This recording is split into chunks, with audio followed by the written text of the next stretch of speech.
Welcome to the Backyard Barns podcast. I'm Pete Rule and I'll be your host. On this show, we talk to people about their backyard ice rinks and all the stories that go along with them. Welcome back to the Backyard Barns podcast. I'm Pete from Pennsylvania, and I'm excited to be bringing you another cool rink story. Today's guest has been building his rink for a while now, and he's certainly done an amazing job making memorable moments with his family over the years. He's from Minnesota. He grew up playing on numerous outdoor rinks. He's coached youth hockey. He's a huge Gophers fan. And he has a handful of tricks to share about how to keep a rink up and running. Welcome to the Backyard Barns podcast, Evan. I hope you're doing well. Yeah, I am. Thanks for having me on. I appreciate you reaching out to me and asking me to do this. Sure thing. So, obviously the goal of this is to talk about the rink and share our stories with other rink builders. But if you don't mind, if you want to give me a little background on your hockey background or maybe how you got onto this hobby, that'd be pretty cool. Okay. Well, I'm obviously from Minnesota, so we're known as the state of hockey. Sure. Everyone kind of grows up playing hockey here in Minnesota. It's really part of the culture. I played hockey from a small age all the way through high school. Then I got the opportunity to play a little bit of club hockey in college. Moved back home and started coaching in our youth program. Okay. And I was a longtime Bantam coach. And then when me and my wife finally settled down and had a couple kids, I decided to build the rink, and that was always something I kind of wanted to do. So that's what brought me to this point, I guess. Awesome. So, did you grow up skating on homemade rinks or? Yeah, I mean, everyone kind of has one. I didn't have one at my house. Like my parents, we lived out in the country, but like the ditch was always full of water. You have the creek down the road. People would skate on the river in town. And what was cool about the city I live in now and like the community I grew up here is we had an outdoor rink right next to our main ice arena. Okay. We had 2 outdoor ice sheets in our main park in town. There was one behind the bowling alley, and then there was another behind an old elementary school. Wow. So there was a lot around town. So we just kind of grew up doing it. Yeah. I think back to when I was in high school, a lot of me and my friends, I remember like grabbing my neighbor Alan's net, throwing it in the back of our buddy's truck, and we were just driving around the country looking for ice, and we'd Nice. just start playing games. So like That's awesome. we were all in on it. Like whenever there was ice, like we always wanted to play, we always wanted to skate. At the time, we only had a two sheet indoor facility, so ice time was kind of limited. We had a college team in town, boys varsity, girls varsity, JV, and a large youth program. So like you couldn't just go skate whenever you wanted in the building. So you're always forced to skate outside. Sure. And we had a lot of practices outside too on those outdoor rinks. So I think that was like really influential growing up, like Sure. having that be a part of that. And then I ended up going to college at Bemidji State. And if you're familiar with D1 hockey, everyone knows that school. Mm-hmm. They had outdoor rinks all over the place. And I actually ended up getting a job at the arena in college. So Okay. like I was around it all the time, got to help out with the outdoor rinks, indoor rinks. So yeah, I'm passionate about it. I love doing it, and it's really fun. So That's awesome.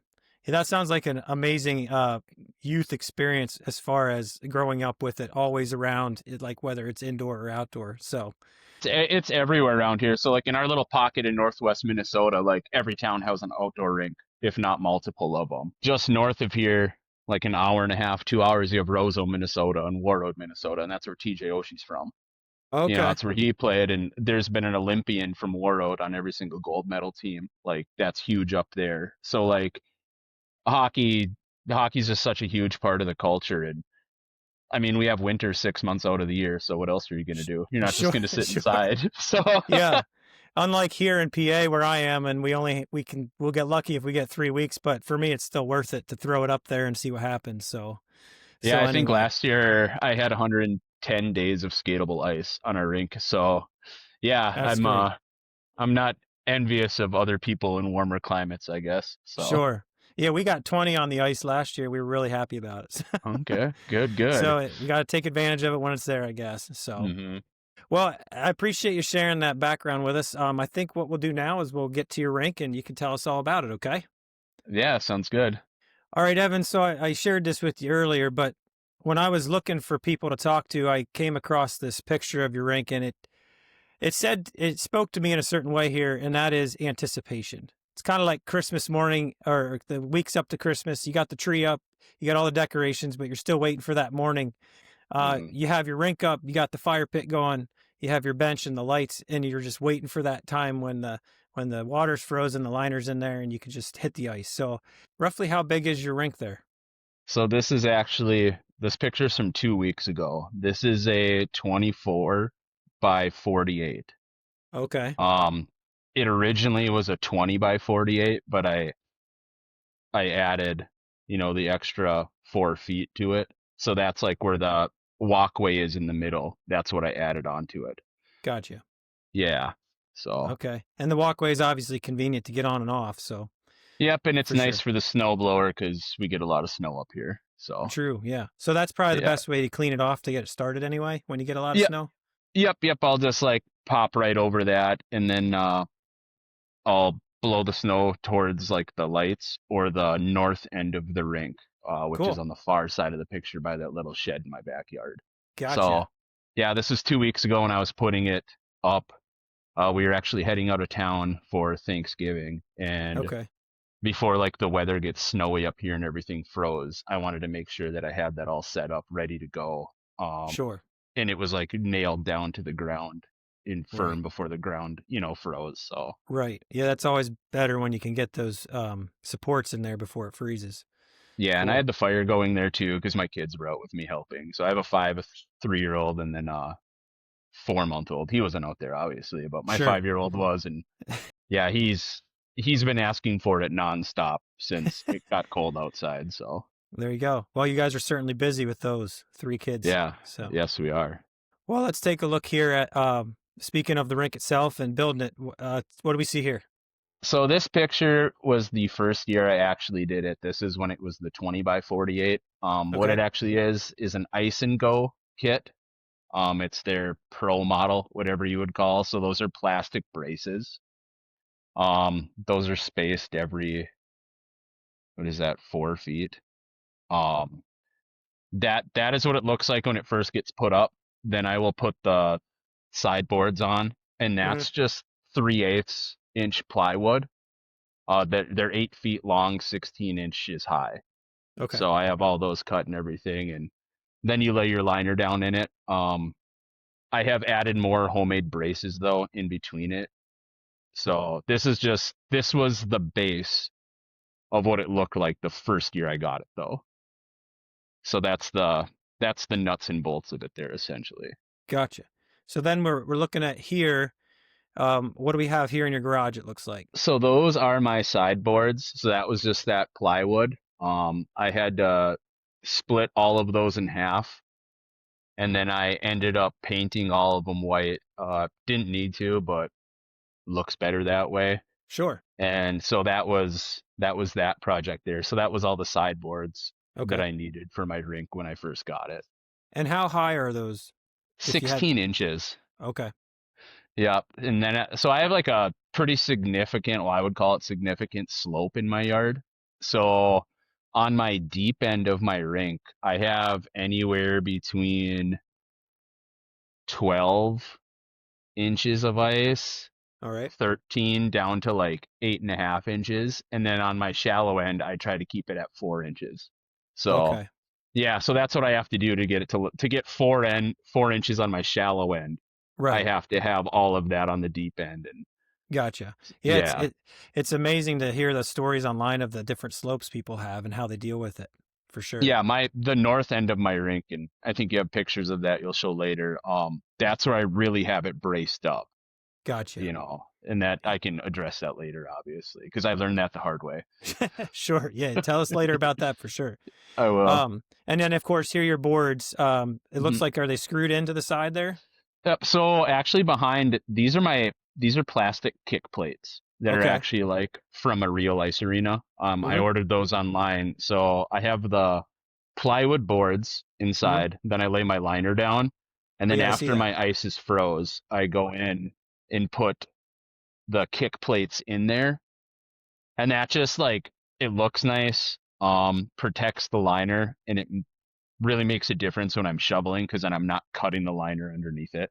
I think Okay. I got this after my second year because when we got into like the middle of March when the rink started to get a little soupy, like we were still able to skate in the mornings, but I was losing the water on top from where I had cut the tarp from like shoveling and going along it with the snow blower and everything else like that. So Right. I added that on there for a little extra protection. So Yeah, and when you're getting the time out of it that you say you have up there, it makes sense to add that extra level. yeah, yeah. It's a nice little touch. I know when I've had like people come over and skate on it, they always seem to like bring that up and they're like, "Hey, that's really cool that you have that there." For sure. And in the corners you can't really tell, but I have it rounded in the corner too. So Okay. like I can go in one end of my rink, shoot a puck down and I can wrap it around. Nice. So yeah, the only like issue I really run into is if we ever get a bunch of snow, it kind of falls in the crack in the back Right. in between, but I try and cover that up sometimes. So Cool. Nice. If you just explain this one a little bit here, I can see. yep. So this is on the north end of my rink where I have like, that 12 and a half inches of water ice up to like 13.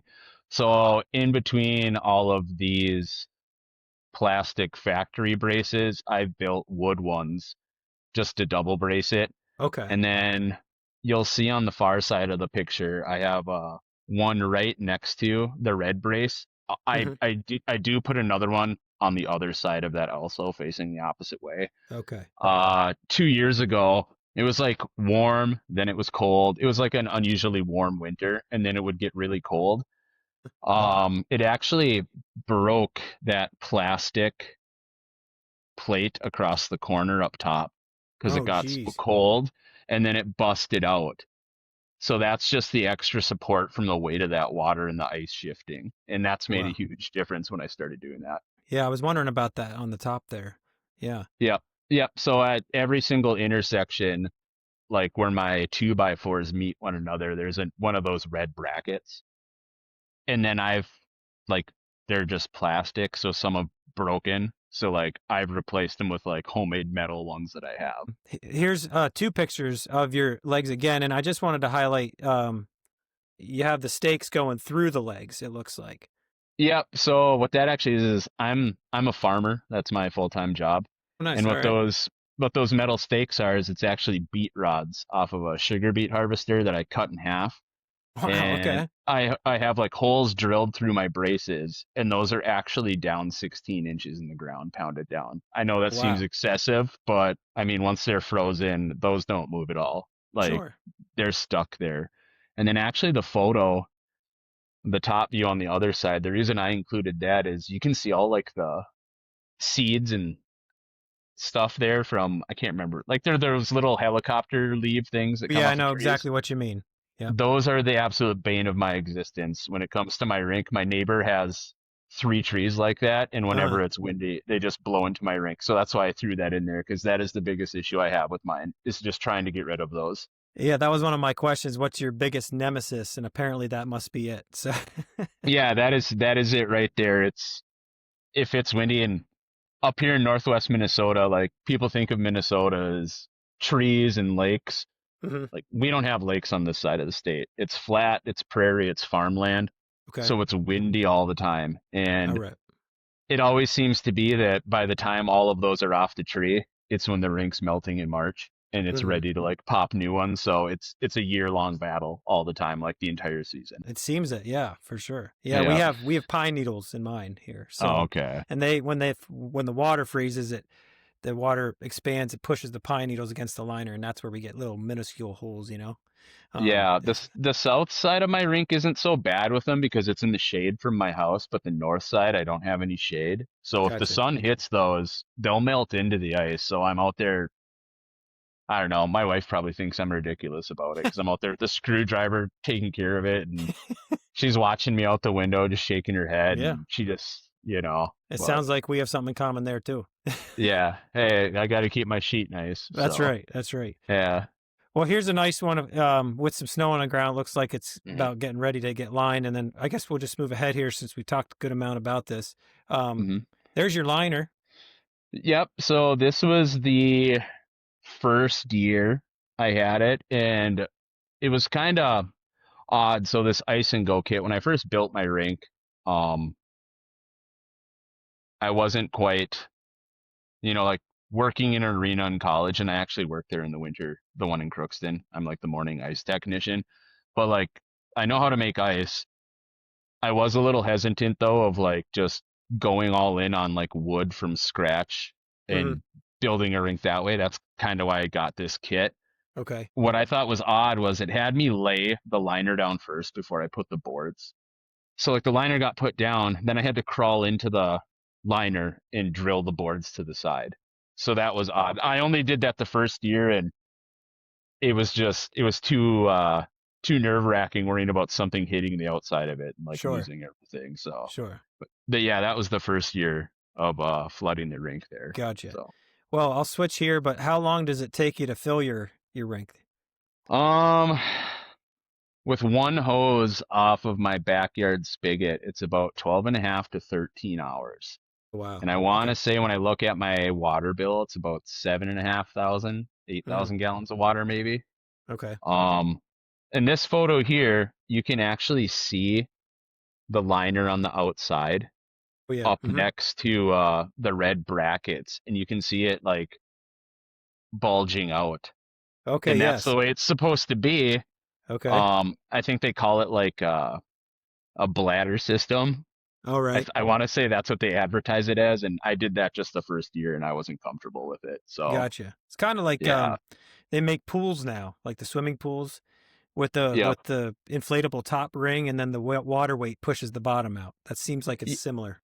yeah, it was, and it was interesting right away. Like before I got on it or had anyone on it, you always knew how much water you had below because you Hmm. could just walk up and tap the bag underneath, and Right. okay, it's not frozen all the way, but fortunately here in Minnesota, like on my deep end, like we get cold enough in the winter where that like whole 12 and a half, 13 inches of ice will freeze solid all the way down at some point.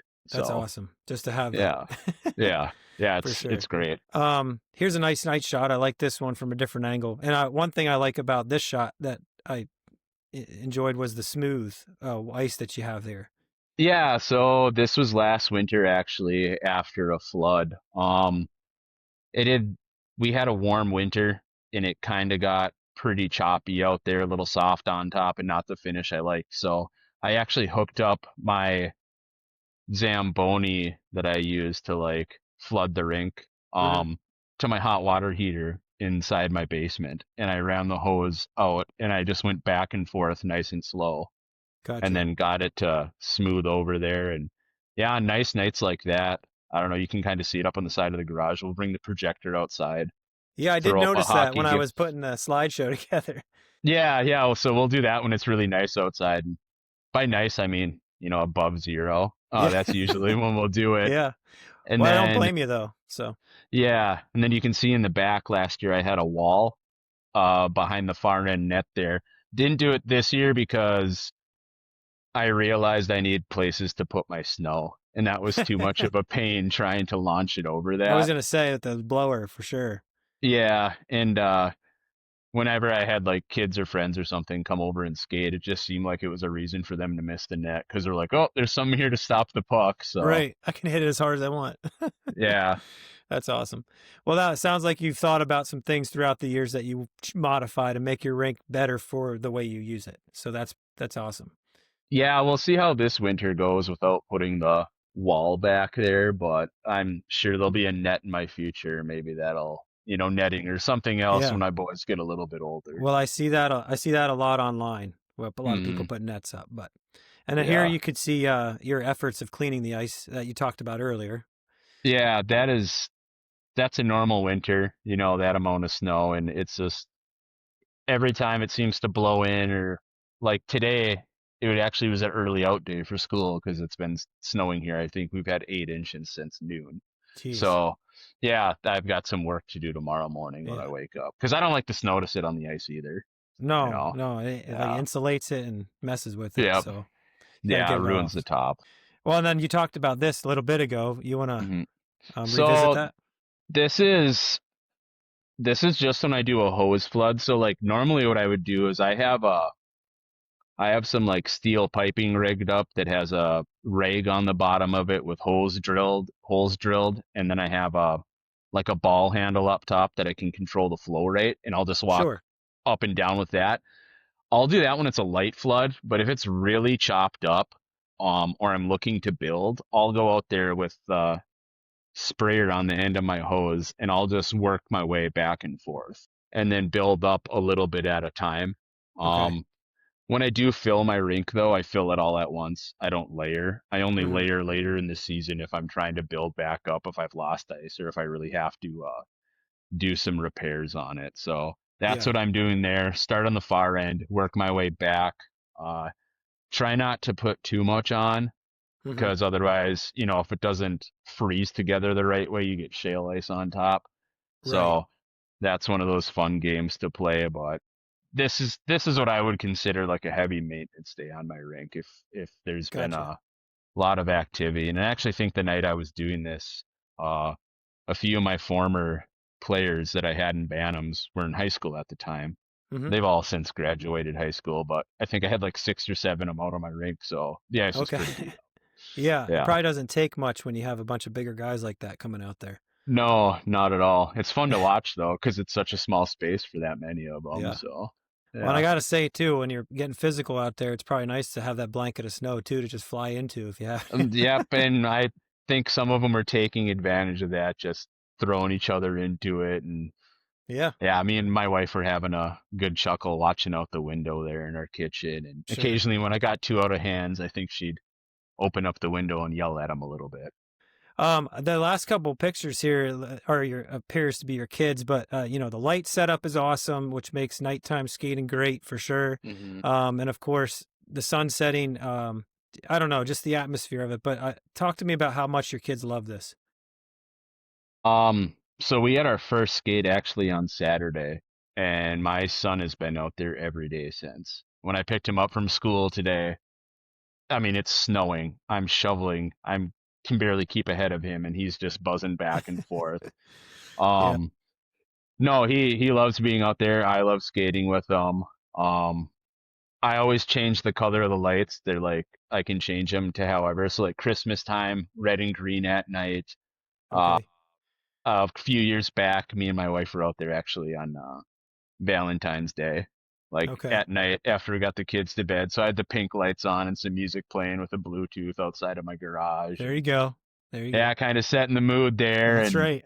yeah, we just have a nice skate. And no, it's great. I mean, like I said with myself, like I grew up skating. Um, Outdoor hockey is just such a way of life up here, and I want my kids to experience that. Well, and like you said with the lights, when you can change the lights, that little thing alone can just set the tone for any environment or occasion that you're trying to enjoy Yeah, outside. they have a cool strobe setting on them too. So like there was one night last year where my son was out there and he wanted the strobes on, and then I was playing some dance music or whatever, and he was having the time of his life. I'm He's only sure. 4 then, and Yeah. yeah, he was loving it. It's really special. I feel like a lot of people don't get to experience this. That's something that's actually surprised me. Um, I've had people come over that play hockey, uh, that have never skated outside before, Really? and that baffles me. So right when I was out of high school, our town they built a new 3 rink facility, and then there just seemed to be plenty of ice. And then I don't know if it was city budget cuts where they weren't maintaining like the outdoor rinks, so they kind of disappeared and didn't have them for a while. Jeez. Okay. And that last was it 2019 COVID? That year was brutal and everything shut down. Like they weren't letting kids play hockey. And I actually built my rink the year after that. And Uh-huh. I remember like having conversations with parents thinking like, man, if only there was a place to skate. And that's what everyone seemed to Yeah. say. And I'm like, yeah, hey, if only there was a place to skate in Minnesota in the winter. Like, come on, guys. Yeah, yeah, let's figure this out.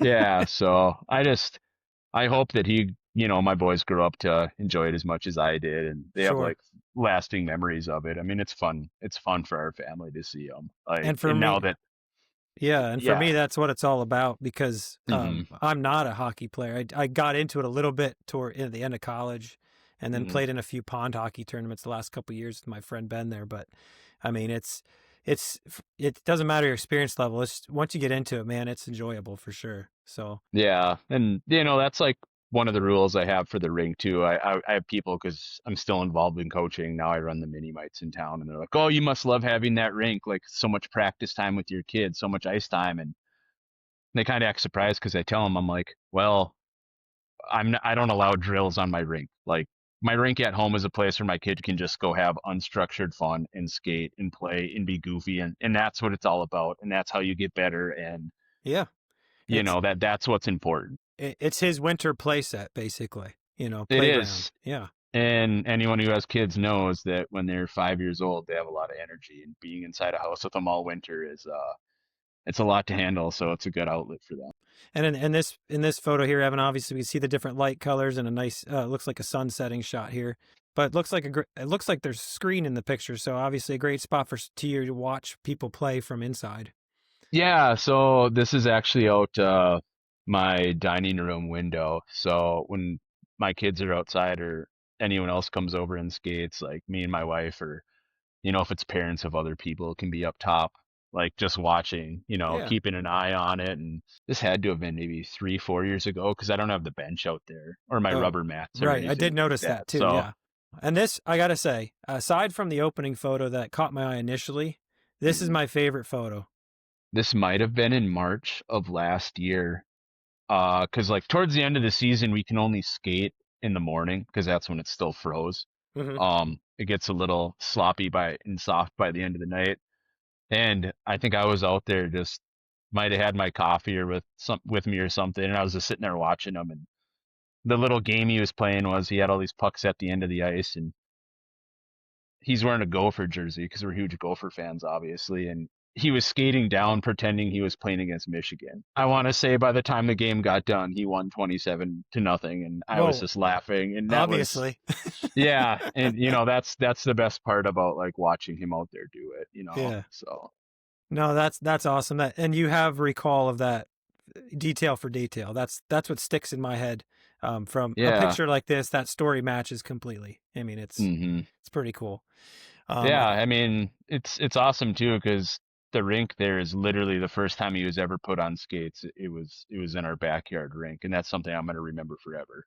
yeah, And I have a I think that's video of my cool. daughter who she's 7 now, but last year she finally got the bravery, if you will, to approach to do it with the chair, and then she took the chair away, and then I have a Mhm. video clip of my older daughter saying she's doing it, and that's gonna stick with me, forever too. So I know how you feel in that respect. So, and then Yeah.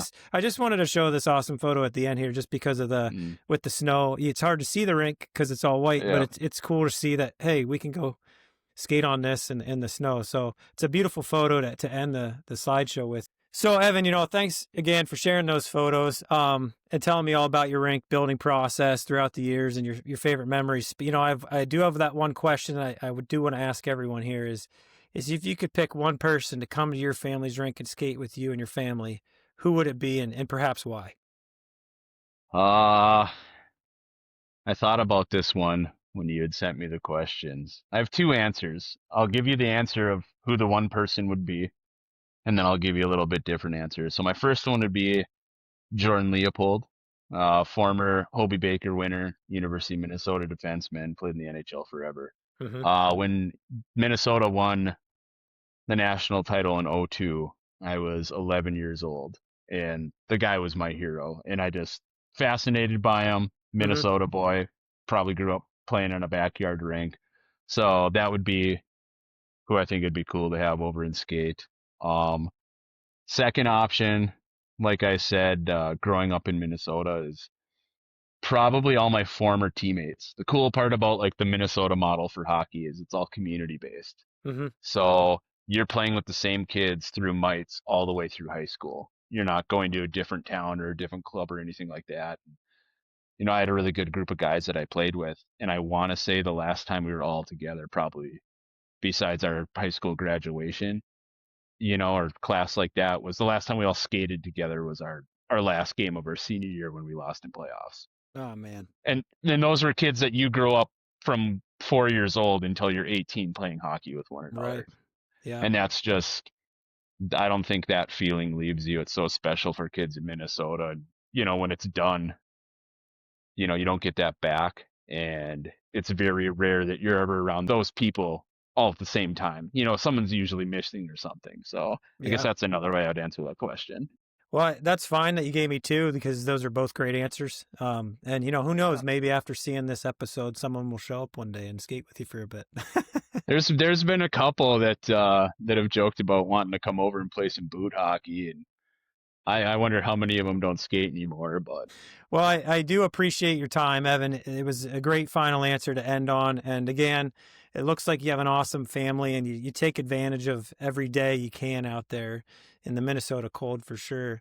And it sounds like you have a really good understanding of separating the competitiveness of hockey from the funness of it for your kids and for yeah, yourself, for yourself. yeah, no, I mean, I try to remember that all the time, and my wife's really good at reminding me of that too. Like a lot of that goes back to my experiences coaching kids too, that weren't my own Mm-hmm. before I had kids. That's what matters about it. Um, I could care less if my kids go play professional or college or whatever. I want them to remember this type of stuff. This is what's important, and yeah, it's just awesome, and this is why I do it. So That's great, man. Well, like I yeah, said before and numerous times, I really do appreciate your time. Hopefully the podcast takes off a little more here and we get the stories out there just to share with other rink builders for sure. So, and maybe more people will start building rinks because of these stories. That's the point. yeah, So, yeah. Thanks for putting this together. This is really awesome. I like talking about my rank, and it's fun to see other people that are just as interested about it too. So I for appreciate sure. you doing this. Well, Evan, I wish you a great skating season with your family and I wish you the best. And, hopefully we'll catch up sometime in the future. Yeah, sounds good to me. You too, man. Thank So. you. Thank you. This has been an episode of the Backyard Barns podcast. Keep an eye out for future episodes to learn more about other rink projects. Happy skating, everybody.